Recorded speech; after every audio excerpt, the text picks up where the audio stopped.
د کاڼي کرښې فیسبوک پاڼې او یوټیوب چینل قدرمنو کتونکو سلام. تمه ده چې ټول برک روغ یاست. ګلونو مینوالو په نننۍ کاڼي کرښه کې غواړم درته دا ووایم چې په خپل حالت شکر وباسئ. که تاسې له هر څومره ستونزو، تکلیفونو، بېوسیو، بېکسیو سره مخامخ یاست، ولې هڅه وکړئ چې په خپل حالت باندې شکر وباسئ.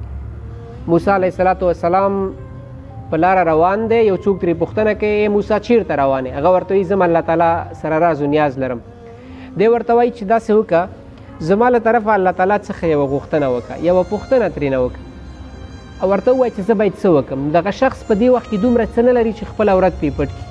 ویل کېږي چې ده په شګو سره خپل عورت پټ کړی و. نو کله چې نبی موسی علیه السلام ځي الله تعالی څخه پوښتنه کوي چې الله دغسې یو بنده دې راڅخه پوښتنه وکړه او راته ویل چې زما په اړه د الله تعالی څخه پوښتنه وکړه چې څه باید وکړم. الله تعالی ورته فرمایي چې ورشه دې بنده ته مې ووایه چې په خپل حالت شکر وباسي. کله چې موسی علیه السلام بیرته راځي او دې شخص ته وایي چې الله تعالی ستا په حق کې وفرمایل چې په خپل حالت باندې باید شکر وباسي، نو دی لږ څه ناهیله کېږي او فکر کوي چې څنګه په خپل حالت باندې شکر وباسم. زه په داسې حالت کې یم چې لږ تر لږه د خپل عورت د پټولو دپاره لازم توکي او لباس نه لرم، نو په خپل حالت شکر څنګه وباسم؟ په دې وخت کې وایي شمال راځي او د ده د بدن نه دا شګې وړي او بالاخره دی لغړ پاتې کېږي. نو فکر کوي چې رښتیا هم باید په خپل حالت مې شکر ویستلی وی. دارنګه یو عالم تدریس کوي او دی وایي چې کله تدریس ختم شو نو ما کوشش وکړ چې زما زده کوونکي یو ځل لاړ شي، زه به د اخره ورپسې ورشم، چون ما په پښو کولو دپاره چې دی ځان سره پیزار یا مناسبې چپلکې نه درلودې.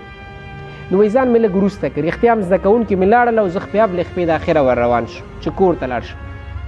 نو وایي ځان سره مې ناهیلي وکړه، یو ډول د کمي احساس مې وکړ چې د دومره علم سره سره زه دومره څه نه لرم چې په پښو یې کړم. نو وایي لږ په لاره چې مخکې تېر شوم یو څوک مې وکړ چې دواړه پښې نه وي. نو وایي ما په خپل حالت باندې شکر وویست. قدرمنو مینوالو، د یو مسلمان په توګه زموږ ستاسې یقین او باور دی چې له ونې څخه یوه پاڼه تر هغې ځمکې ته نه غورځېږي تر څو چې د الله تعالی رضا او اراده پکې نه وي. نو کله چې له ونې څخه یوه پاڼه د الله تعالی له ارادې او رضا څخه پرته ځمکې ته نشي غورځېدلی، روښانه او جوته خبره ده چې موږ تاسو چې له کومو حالتونو سره په ژوند کې مخامخ کېږو دا هر څه د الله تعالی له طرفه او د روایاتو له مخې الله تعالی له خپل بنده سره له 80 میندو څخه زیاته مینه لري. نو هغه ستر رب چې هغه له 80 میندو څخه زیات د خپل بنده سره مینه لري هیڅکله به د خپل بنده ازارول او هغه ته تکلیف ورکول خوښ ونه ګڼي، بلکې هغه ستونزې بلکې هغه حالتونه چې موږ ورسره مخامخ کېږو او هغه ته د ستونزو فکر کوو دا په اصل کې ازمایښتونه دي.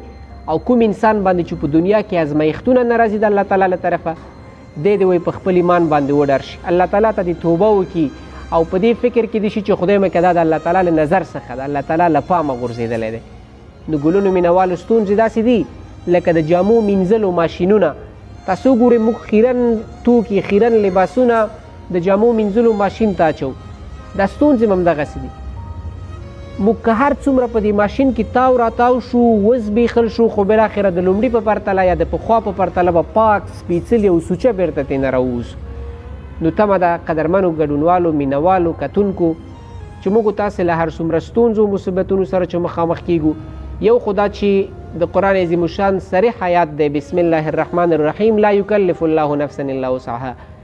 د دې آیت مبارکې هغه اصلي مفهوم هم دا دی چې یو انسان باندې هغومره ستونزې ازمایښتونه او تکالیف نه راځي چې هغه د ده له وس نه پورته وي. نو کومې ستونزې چې موږ ورسره مخامخ کېږو هغه ته د ستونزو فکر کوو، دا په اصل کې تیږې دي او هغه تیږې دي چې ستاسې په لور در غورځول کېږي. نو خوښه مو چې په دې تیږو باندې ځان ولئ او د خپل تګ یا د مخکې تګ خنډې ګرځوئ او که نه له همدې تیږو څخه ځان دپاره پول جوړوئ، تجربه ترلاسه کوئ او د راتلونکي پرمختګ لپاره کار کوئ. ګلونو مینوالو ناشکري مه کوئ. الله تعالی فرمایي که تاسو چېرته شکر وویسته ستاسو په نعمتونو کې به زیاتوالی راوړه او که چېرته مو ناشکري وکړله نو الله تعالی فرمایي چې ان عذابي لشدید، زما عذاب به ډېر سخت دی. نو تمه ده چې نننۍ ویډیو به ستاسې د پام وړ وي او هغه ملګري هغه ورونه ستاسو د کورنۍ هغه غړي چې هغوی له بېلابېلو ستونزو سره مخامخ دي، له فقر سره مخ دي. همدا اوس د هېواد شرایط چې موږ ګورو زموږ ستاسې ولس ډېر غریب دی، خو ولې نبی علیه السلام فرمایي چې غریبي زما دپاره فخر دی، هېڅکله په دې باندې مه نهیلې کېږئ.